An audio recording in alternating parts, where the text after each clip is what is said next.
Hello students. मैं Ashutosh Meena, assistant professor लोक प्रशासन, गवर्नमेंट कॉलेज आबू रोड से। आज मैं आपके सामने एक नया टॉपिक लेकर आया हूँ। टॉपिक बहुत छोटा है। आज के हमारे विचारक हैं जेम्स टी मूने और रिले, एसी रिले। जैसा कि मैंने आपको पहले वाली क्लास में बताया था कि हम इन दिनों लोक प्रशासन की क्लासिकल अप्रोच, परंपरागत विचारधारा, शास्त्रीय विचारधारा, प्राचीन कालीन विचारधारा, प्राचीन सिद्धांतों का हम अध्ययन कर रहे थे। लोक प्रशासन में कुल 3 प्रकार की विचारधाराएं हैं: क्लासिकल, ह्यूमनिस्टिक और व्यवहारिक। तो इसमें क्लासिकल अप्रोच के जो विचारक हैं, इसमें हमने F.W. टेलर, हेनरी फेयोल, गुलिक, उर्विक, मूने, रिले, मैक्स वेबर, इनका हमने अध्ययन कर लिया है। आज हम मूने और रिले का एक साथ अध्ययन करेंगे। एक साथ अध्ययन इसलिए करेंगे क्योंकि दोनों ही विचारों का काम इनका काम बिल्कुल साथ में था। दोनों ने एक साथ अपने विचारधाराएं रखी, एक साथ सिद्धांत दिए, एक साथ अपनी पुस्तक लिखी, पुस्तक प्रकाशित करवाई। तो उनका नाम है जेम्स टी मूने और एसी रिले। इनकी जो पुस्तकें हैं, एक पहली पुस्तक है ऑनवर्ड इंडस्ट्री, जो 1931 में प्रकाशित हुई। दूसरी पुस्तक है प्रिंसिपल्स ऑफ ऑर्गेनाइजेशन, जैसा कि आप स्लाइड में देख रहे हैं। ये 1939 में प्रकाशित हुई। इन पुस्तकों को लिखने के पीछे जेम्स डी मूने और रिले का जो उद्देश्य था, वो उद्देश्य था संगठनों के सिद्धांतों का प्रतिपादन करना और संगठन की संरचना का वर्णन करना। यहाँ पर 2 चीज़ आप देख रहे हैं। संगठन के यहाँ पर 2 रूपों पर वो चर्चा करते हैं। एक संगठन की संरचना यानी कि संरचनात्मक वर्णन, और एक संगठन का सिद्धांत यानी कि प्रकार्यात्मक वर्णन, यानी कि ऑर्गेनाइजेशन और फंक्शनिंग।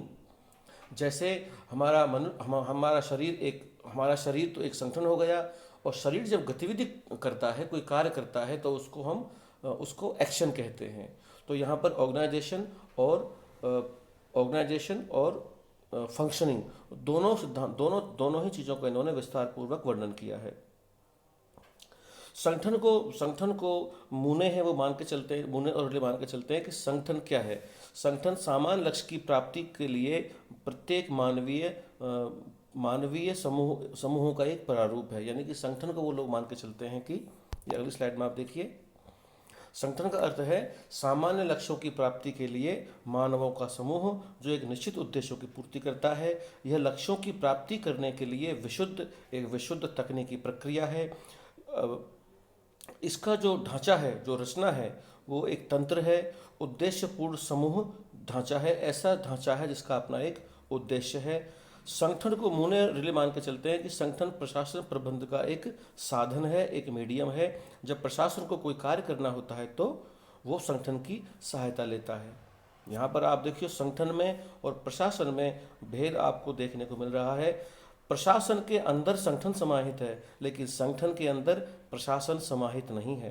संगठन जब वो जड़ है, प्रशासन जब संगठन एक्शन में आ जाए, जब संगठन कार्य करना शुरू कर दे। ये थोड़ा ध्यान देने का विषय यहाँ पे है। संगठन के अंदर कार्यों का तर्कपूर्ण विस्तृत विवरण किया जाता है। संगठन प्रबंध का संरचनात्मक पहलू है। मैं बार बार आपको समझाने का प्रयास कर रहा हूँ, संगठन उसका संरचनात्मक पक्ष है, कार्यात्मक पक्ष नहीं है। एक्शन में नहीं है। संगठन को यहाँ संगठन एक जड़ विषय वस्तु है जो कि एक्शन में, जैसे ही वो एक्शन में आएगा तो उसको प्रशासन और प्रबंध कहते हैं। ये हमारा कंप्लीट हो गया। अगला है संगठन के, इन्होंने मूने और रिले ने संगठन के कौन कौन से सिद्धांत दिए, तो याद कर लीजिए। संगठन के 4 सिद्धांत इन्होंने दिए: समन्वय का सिद्धांत, स्केलर सिद्धांत, कार्यात्मक सिद्धांत, सूत्र व स्टाफ। अब हम इसको थोड़ा सा ब्रीफ करते हैं। समन्वय, जैसा कि आप जानते हो, इम्पोर्टेंट चीज़ है, एग्जाम में हमेशा आता है। 4 सिद्धांतों में से सबसे अधिक जो इम्पोर्टेंस मूने और रिले ने दी, वो किसको दी? समन्वय को दी। सबसे महत्वपूर्ण उन्होंने कोऑर्डिनेशन को ही माना। उन्होंने कहा ये सामंजस्य करने के लिए समन्वय बहुत आवश्यक है। संगठन का प्रथम सिद्धांत समन्वय है। समन्वय को प्राप्त करने के लिए सत्ता व नेतृत्व की आवश्यकता होती है, और सत्ता, शक्ति व नेतृत्व इत्यादि से समन्वय को प्राप्त किया जा सकता है। यहाँ पर मूने रिले वर्णन करते हैं कि शक्ति, सत्ता वह नेतृत्व बिल्कुल पृथक पृथक है। शक्ति व नेतृत्व जो है ये व्यक्तिगत गुणों पर आधारित हो सकता है, लेकिन सत्ता में कुछ भी व्यक्तिगत नहीं होता, बल्कि सब कुछ इसमें कानूनी होता है। दूसरा सिद्धांत है स्केलर चैन का सिस्टम। स्केलर चैन को आप जो लूथर गुलिक को हम लोग पढ़ रहे थे, तब आपने स्केलर चैन को भी देखा होगा। स्केलर चैन का मैंने बताया था आपको, पदसोपान कहते हैं। पदसोपान इंग्लिश में कहते हैं पदसोपान को हायरार्की। हायरार्की का मतलब होता है पदों का उच्च से निम्न क्रम में विभाजन, सत्ता और उत्तरदायित्व के आधार पर पदों का ऊंचे और नीचे के क्रम में एक रेखीय विभाजन। त्रिभुज की तरह इसको अपन समझ सकते हैं। और जब पदसोपान का सिद्धांत आगे पढ़ेंगे तब इसका विस्तार वर्णन करेंगे, समन्वय भी आपको बताएंगे, सूत्र स्टाफ भी आपको बताएंगे। अगला सिद्धांत है कार्यात्मक सिद्धांत, यानी कार्य का विभाजन, श्रम का विभाजन।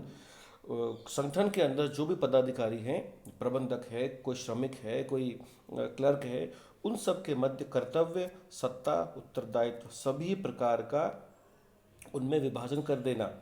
ये और विशेषीकरण का भी यहाँ पे जब हम कार्यों का विभाजन करेंगे, जब हम शक्तियों का विभाजन करेंगे, जब कर्तव्यों का विभाजन करेंगे, तो विशेषीकरण अपने आप लागू हो जाएगा। विशेषीकरण मैं हमेशा बताता रहा हूँ, विशेषीकरण का मतलब होता है कि विशेष जिन कर्मचारियों को, कार्मिकों को हम नियुक्त कर रहे हैं, वो विशेष कार्य के लिए विशेषज्ञता हासिल करें, दक्षता, कार्यकुशलता हासिल करें। अगला सिद्धांत है सूत्र एवं स्टाफ, लाइन एवं स्टाफ। इसका एक अलग से हम टॉपिक जब लेंगे तब मैं सभी को आपको पढ़ाऊंगा। कार्य का विभाजन क्या होता है, विकेंद्रीकरण क्या होता है, केंद्रीकरण क्या होता है, पदसोपान क्या होता है, ये सब मैं आपको विस्तार से पढ़ाऊंगा। फिलहाल यहाँ पे आपको हल्का सा ब्रीफ करूंगा। सूत्र होती है मुख्य कार्यपालिका, और जो प्रबंधक है, जो मुख्य प्रशासन के अंदर जो मुख्य कार्यपालिका है, जो मुख्य एग्जीक्यूटिव है, उसकी सहायता करने के लिए उसका पीए, वहाँ क्लर्क या अन्य कोई भी जो अन्य कोई कर्मचारी काम करते हैं, उसको स्टाफ कहा जाता है। इसको स्टाफिंग कहते हैं। यानी कि स्टाफ का मतलब सूत्र की सहायता के लिए, सूत्र को चाहे वो परामर्श दे, या वो उसको लिपिकीय सहायता करे, या उसको दस्तावेजों की सहायता करे, ये सूत्र व स्टाफ का यहाँ अंतर स्पष्ट है। आलोचना की बात करें तो आलोचना, चूंकि जो आलोचना टेलर की है, जो आलोचना हमने फ्योल की करी है, जो आलोचना हमने लूथर गुलिक की करी है, और जो आलोचना मूलर ने लिखी भी यही आलोचना होगी, क्योंकि क्लासिकल इन सब विचारकों से मिलकर के क्लासिकल अप्रोच तैयार होती है।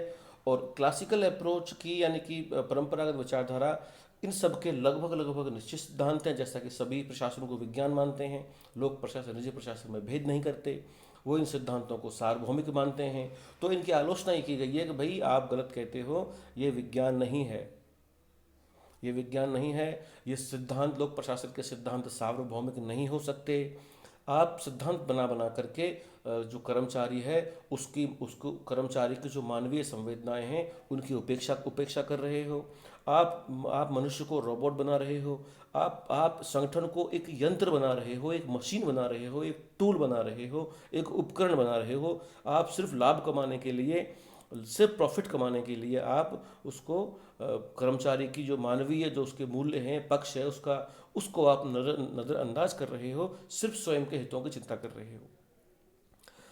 इसको बंद प्रणाली कहा आलोचकों ने। जो पूरी क्लासिकल अप्रोच है, इन सिद्धांतों को क्लोज सिस्टम कहा, क्योंकि इसमें बाहर के वातावरण का, जहाँ जिस वातावरण में वो लोग काम कर रहा है संगठन, उसका बाहर के वातावरण के साथ क्या अंतर व्यवहार है, क्या अंतर संबंध है, उस पर ये लोग बात करते ही नहीं हैं।